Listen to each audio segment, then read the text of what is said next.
Thank you, Austin. Today we are talking about how to stick to your financial resolutions in the new year. Colin Evans from Evans Financial Group is here to keep us all on track with 5 tips to share with us to help keep you on track for your New Year's resolutions. Well, Colin, it's barely the start of the new year. We're 2 weeks into this right now.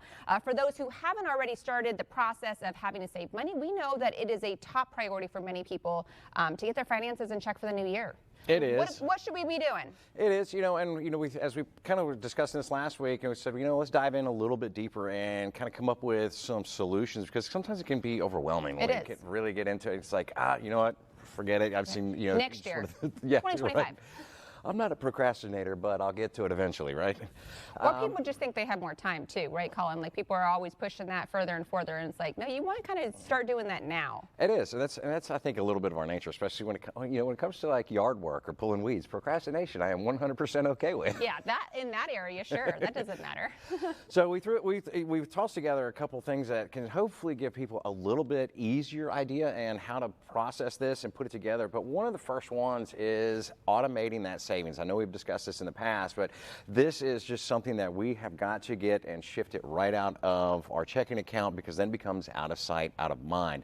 And once somebody forms that habit and they get used to it, it's $25 a week or $50 a week. Once they're in that habit, it kind of becomes an automatic process to where they're not paying attention to it anymore. And it's like, yep, this is just kind of what I have to deal with and how we move forward. And I know this is going on in the background.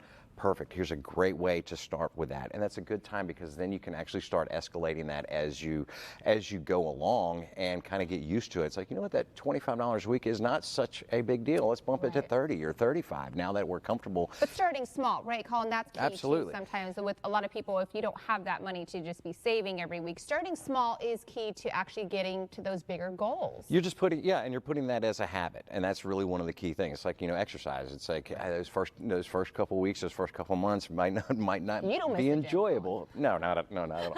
Okay, yeah, I like it done. But that's key, though, right? That's what we're talking about, is bringing those habits and making them habits, healthy habits. Right.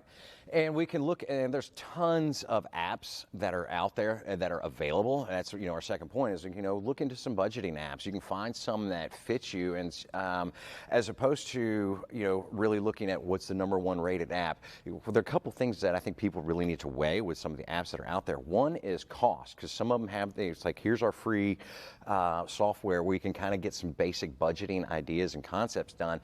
However, when they want to go really into a deeper scale of, hey, I want a better handle on this budgeting, you can actually go all the way into tying in your bank accounts, as opposed to, I need to look and show a check in my budgeting app, as opposed to, let's look into ones that actually coordinate directly with our banks, and they can see exactly what the spending habits are. And Colin, real quick, do you have any off the top of your head that you recommend that you're tried and true? The two things are, the key thing is do you want to link to your bank account or not? Do you want to do this manually? Okay. Some people don't want to have that, or, some people have that comfort level and some people don't. Sure. One of the, NerdWallet's a great place to start. They actually have an app as well, but they actually give a good top 5 list, and looking at NerdWallet as well, that app was actually really highly rated for something of a free version, as well as one that you can tie into your banking. And that's, again, that goes to each person's comfort level. All right. And then the third one is? Let's go to the 50-30-20 rule. And that is, hey, when we look at all of our expenses, this needs to be about 50% of our income.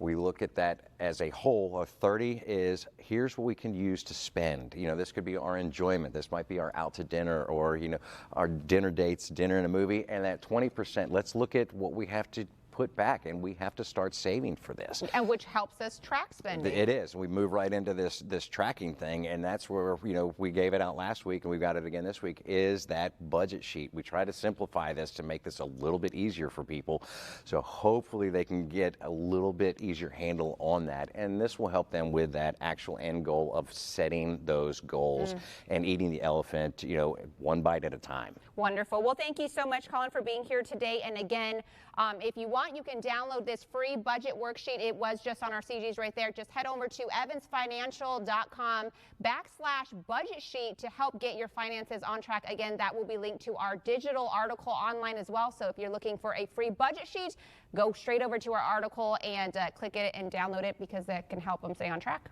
Absolutely.